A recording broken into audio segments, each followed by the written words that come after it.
So how important is sketching really? In this video, I'm going to go through a step-by-step guide of how to draw the female body.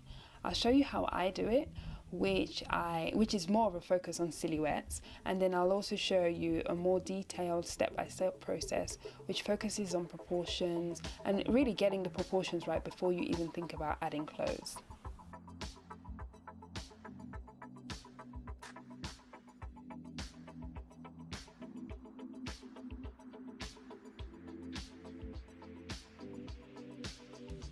Hi guys, welcome back. So today we're going to be talking a bit more about sketching and the process of going from this to this and eventually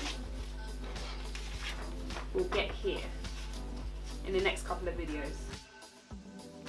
So for today's exercise you will need a mechanical pencil or a HP pencil, a sharpener and a rubber, but I just don't have one there. So for a basic croquis drawing, I always start with the head because I feel like it defines the dimensions of the whole body.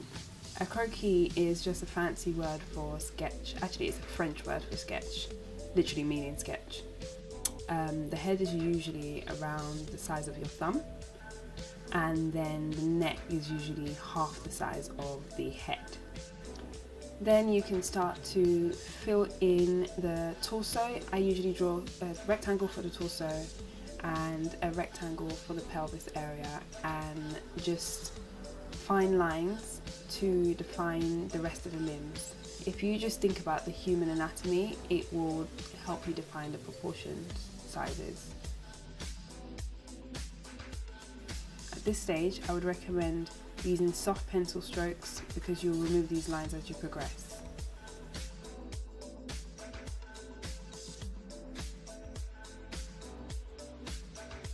Right now I'm drawing this croquis as standing straight, but if you want to introduce poses, you would draw different shapes and axes at the waist, as this is a point that connects the movement, most of the movement in the human body.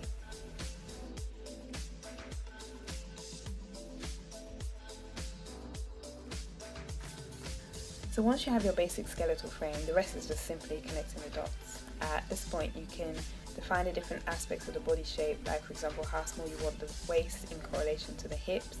I personally prefer to snatch my sketches at the waist to give them that hourglass silhouette. This isn't the only silhouette you can draw using this technique. In my opinion, the hip-waist ratio is really the most important factor when drawing body shapes. You can change this by adding or removing inches to the waistline and filling out other areas of the body as you wish. Once your skeletal frames have some flesh on it and you have your basic proportions, you can now start to add the clothes in.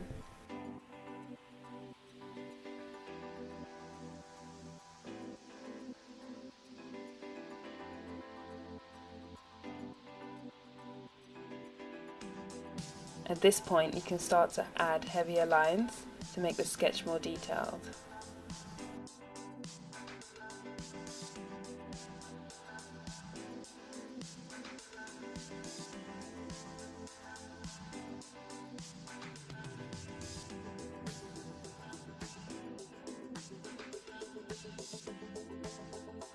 When you've added all your details in, your finished sketch should look something like this. So now I'm going to show you the same thing without any guidelines. I usually focus mainly on the silhouette and then build the sketch from there. This way it's a lot simpler as soon as you know where all your proportions are.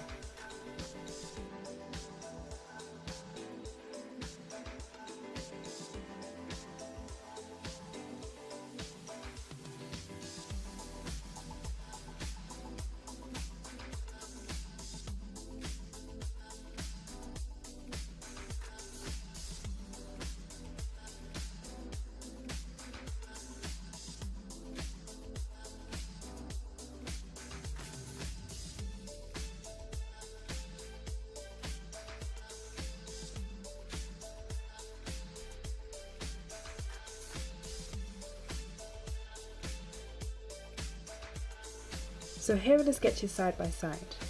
You'll notice that there aren't too many noticeable differences because I followed the same sequence for filling in the details, but the freehand sketch is probably more expressive and a bit less symmetrical than the other one.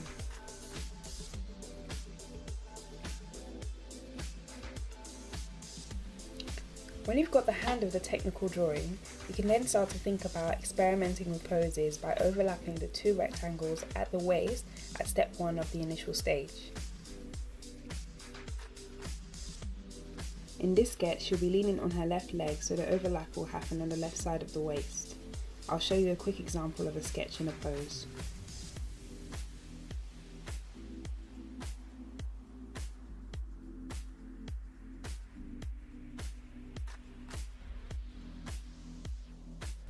So there you have it.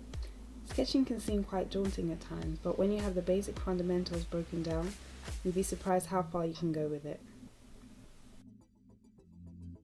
Thank you for watching. I hope that was helpful for you, and in the next video we're going to look at how we add a bit more colour into our sketch.